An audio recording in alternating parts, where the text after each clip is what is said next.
नमस्कार विद्यार्थी मित्रांनो, पाठ 18 आठवडी बाजार या पाठात आठवड्याच्या बाजाराचे वर्णन केले आहे। त्याविषयी आपण मागील व्हिडिओ मार्फत जाणून घेतले। आता आपण या पाठा आधारित प्रश्नांची उत्तरे सांगता येतात का ते जाणून घेऊया। तुमच्या पुस्तकातील पान नंबर 27 वरील हे चित्र आहेत, त्यांचे आपण वाचन करूया। पहा, ऐका, म्हणा, वाचा। चित्रांचे नीट निरीक्षण करायचं आणि त्याखाली दिलेले एक एक शब्द वाचायचे आहेत। टेकडी, टमाटे, बटाटे, कांदे, पालक, पेढा, ओढा, ओळ, फुले, फुगे। तुमच्या सर्वांच्या लक्षात आलं का? हे सगळे जे शब्द आपण वाचलेले आहेत ते आपल्या आठवडी बाजार या पाठातीलच आहेत। पुढचा प्रश्न बघू आपण। प्रश्न नीट वाचायचा आहे, त्याला समजून घ्यायचा आहे आणि मगच लिहायला सुरुवात करायची आहे। तर काय सांगितलंय? जोडीतील शब्द ऐका, सारख्या अक्षरांखाली रेघ ओढा, रेघा ओढलेली अक्षरे वाचा। तुम्हाला प्रत्येक चौकोनामध्ये 2-2 शब्द दिलेले आहेत, त्यांचं काय करायचंय? आपण आधी वाचन करायचंय आणि त्यानंतर दोन्हीही शब्दांमध्ये जे सारखे अक्षर आहेत त्यांच्या खाली एक रेघ ओढायची आहे, म्हणजेच त्या अक्षरांना अंडरलाईन करायचं आहे। तर पहिला शब्द आहे घर आणि दुसरा घरटे। यामध्ये सारखा अक्षर कोणता आहे? घ आणि र। बघा, दोन्ही ठिकाणी तुम्हाला घ आणि र हे 2 अक्षर सारखे दिसतात, म्हणजेच घर हा शब्द पूर्ण हा सारख्या अक्षरांचा आहे। छत, छत्री, इथे सारखा अक्षर कोणता आहे? छ। पुढचा आहे खराटा, खडू, सारखे अक्षर आहे ख। पुढचा वही, वहीदा। ह्या 2 शब्दांमधला व आणि ही हे दोन्ही शब्द, दोन्ही अक्षर सारखे आहेत। टमाटे, बटाटे, यामध्ये टे हा अक्षर सारखा आहे। फुले, फुगे, यामध्ये फू हे अक्षर सारखा आहे। पेढा, ओढा, ढा हे अक्षर सारखे आहे। ओढा, ओळ, यामध्ये ओ। बघा, सारखे अक्षर ज्या ठिकाणी आपल्याला दिसलेले आहे त्याखाली आपण अंडरलाईन केलेली आहे। पुढचा प्रश्न आहे चित्रे पहा, नावे वाचा। चित्र पाहून त्याखाली दिलेली नावं वाचायची आहेत। पहिला आहे कढई, वाघ, वीट, थवा, मुलगी, गुलाब, जाई, जास्वंद, चाफा, सदाफुली, शेवंती। पुढचा प्रश्न बघू आपण। खूप गमतीशीर आणि मजा करणारा हा प्रश्न आहे। ऐका, म्हणा, शब्दांची गाडी तयार करा। आधी उदाहरणं दिलेली आहेत, ते नीट समजून घ्या। तर पहिला शब्द दिलेला आहे वासव, दुसरा दिलेला आहे सडक। तर तुम्ही नीट निरीक्षण केलं तर तुमच्या लक्षात येईल पहिल्या शब्दामधला स हा शेवटचा अक्षर आहे, तर शेवटच्या अक्षरापासून तुम्हाला नवीन शब्द तयार करायचा आहे आणि या प्रकारे तुम्ही तुमच्या शब्दांची गाडी वाढवत जायची आहे. तर बघा, सडक मध्ये शेवटचं अक्षर आहे क, तर क पासून नवीन शब्द तयार केलेला आहे कपाट. आता कपाट मध्ये शेवटचं अक्षर आहे ट, तर ट पासून नवीन शब्द काय तयार झालेला आहे टप. तर तसंच पुढे आपण जायचं आहे. बघा, पाऊस, सहल, लाडू.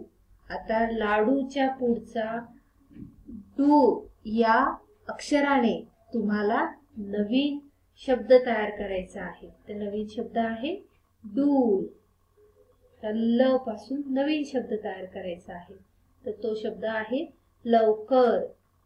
या पद्धतीने तुम्ही आता पुढची गाडी ही तयार करायची आहे.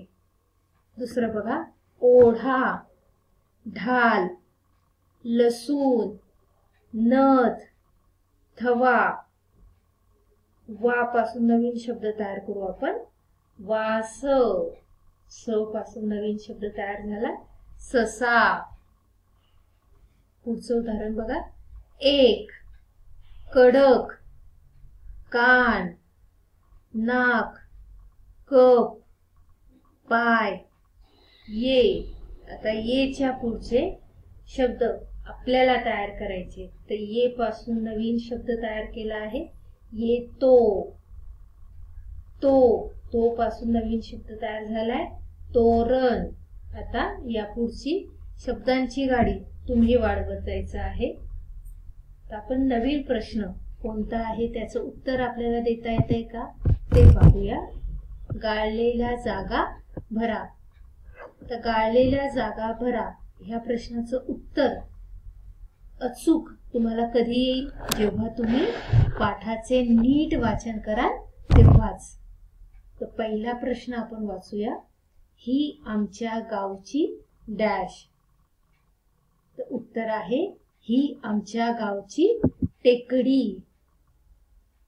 दुसरा प्रश्न, टेकडीच्या बाजूला डॅश आहे. उत्तर आहे टेकडीच्या बाजूला ओढा आहे. तिथे डॅश बाजार भरतो. उत्तर आहे तिथे आठवडी बाजार भरतो. चौथा प्रश्न, सई आई बरोबर डॅश गेली. सई आई बरोबर बाजारात गेली. टेकडीच्या पायथ्याशी छोटेसे डॅश आहे.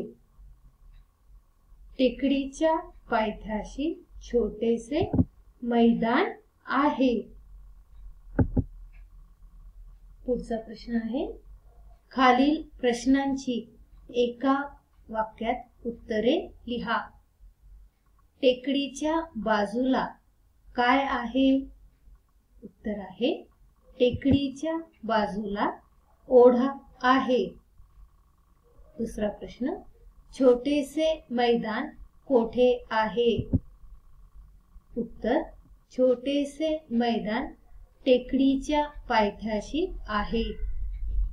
भाज्या विकणारे कसे बसतात? उत्तर आहे भाज्या विकणारे ओळीत बसतात. आईने कोणकोणत्या भाज्या घेतल्या? उत्तर आहे आईने कांदे, टमाटे, बटाटे, पालक ह्या भाज्या घेतल्या. बघा, तुम्हाला आता या ठिकाणी चित्र दिलेले आहेत. चित्रांचे नीट निरीक्षण करा आणि मला नाव सांगायची आहेत. तर पहिलं चित्र आहे फूल, दुसरं आहे फुले, पुढे पान, पाने. तुमच्या लक्षात आले का आपण असे का म्हणतोय?